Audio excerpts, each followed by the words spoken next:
Ikalabinlimang kabanata. Umawit si Moises at ang mga Israelita ng awit sa Panginoon. Aawitan ko ang Panginoon dahil lubos siyang nagtagumpay. Itinapon niya sa dagat ang mga kabayo at ang mga sakay nito.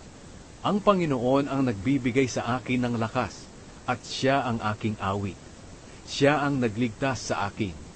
Siya ang aking Diyos at pupurihin ko siya. Siya ang Diyos ng aking Ama at itataas ko siya. Panginoon ng kanyang pangalan, isa siyang mandirigma. Itinapon niya sa dagat ang mga karwahe at mga sundalo ng Faraon. Nalunod ang pinakamagagaling na opisyal ng Faraon sa dagat na pula. Nalunod sila sa malalim na tubig.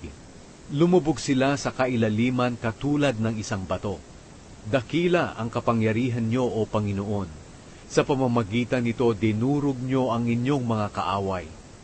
Sa inyong kapangyarihan, ibinagsak niyo ang mga kumakalaban sa inyo.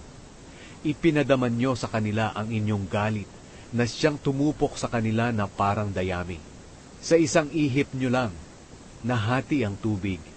Ang dumadaluyong na tubig ay nahati at tumayo na parang pader. Natuyo ang malalim na dagat.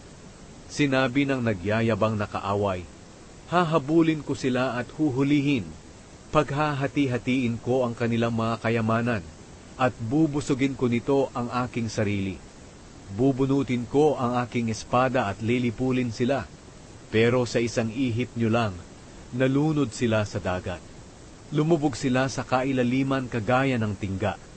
O Panginoon, sino po ba ang Diyos na katulad nyo? Wala kayong katulad sa kabanalan at kapangyarihan. Kayo lang po ang Diyos na gumagawa ng mga kamanghamanghang bagay. Sa pamamagitan ng inyong kapangyarihan, nilamon ng lupa ang aming mga kaaway. Sa pamamagitan ng walang tigil niyong pagmamahal, gagabayan niyo ang inyong mga iniligtas. Sa pamamagitan ng inyong lakas, gagabayan niyo sila sa banal niyong tahanan. Maririnig ito ng mga bansa at manginginig sila sa takot. Lubhang matatakot ang mga Filisteo. Ang mga pinuno ng Edom at Moab ay manginginig sa takot, at ang mga pinuno ng Kanaan ay hihimatayin sa takot. Tunay na matatakot sila. Sa pamamagitan ng inyong kapangyarihan, sila'y magiging parang bato na hindi nakakakilos, hanggang sa makadaan ang inyong mga mamamayan na inyong iniligtas, O Panginoon. Dadalhin niyo ang mga mamamayan ninyo sa inyong lupain, at ilalagay niyo sila sa bundok na pagmamay-ari ninyo. Ang lugar na ginawa niyong tahanan, O Panginoon, ang templong kayo mismo ang gumawa. Maghahari kayo, O Panginoon, magpakailanman. Tinabunan ng Panginoon ng tubig ang mga kabayo, mga karwahe, at mga ngabayo ng Faraon, matapos na makatawid ang mga Israelita sa tuyong lupa sa gitna ng dagat. Kumuha ng tamburin si Miriam na propeta at kapatid ni Aaron, at pinangunahan niya ang mga babae sa pagtugtog ng tamburin at pagsayaw. Inawit ni Miriam ang awit na ito sa kanila. Umawit kayo sa Panginoon dahil lubos siyang nagtagumpay. Itinapon niya sa dagat ang mga kabayo at ang mga sakay nito. Ang mapait na tubig. At dinala ni Moises ang mga Israelita mula sa dagat na pula, papunta sa ilang ng Shur.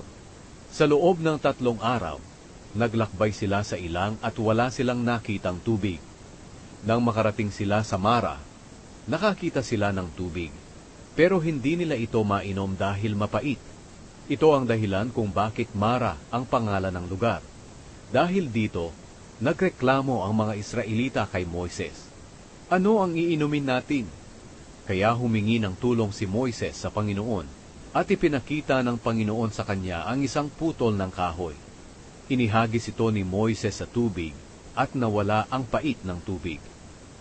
Doon ibinigay ng Panginoon ang tuntunin at kautosang ito para subukin ang katapatan nila sa kanya.